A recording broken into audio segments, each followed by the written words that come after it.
Okay guys, real quick, we did the dagger strokes and the dots, and now we're just wanting to work on some E's and L's. And one thing you can do with this is remember to gently pull back for your paint to come out. You get your lines going. This is just a set of shop towels on there, and all you want to start doing now is just practice just like you did in school, sometimes doing loops.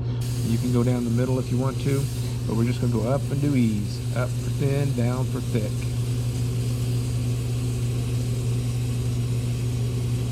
You can do L's.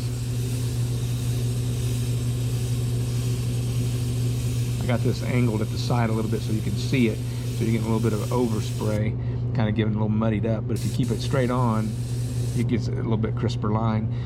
So you know that. But get your paper towels out just like what we did before, and start doing your dagger strokes again. Remember, you can go each way for daggers, up and down.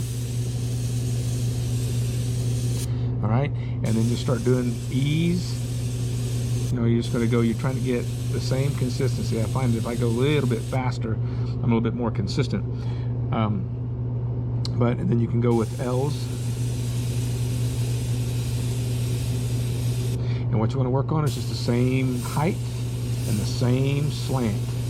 Okay, so it's like this. You don't want it to be all jumbled up. You want it to kind of keep that same slant and same distance apart, and just start practicing.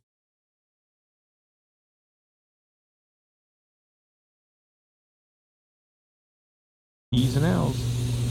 And we want to again go thin on the rise, thick on the downstroke.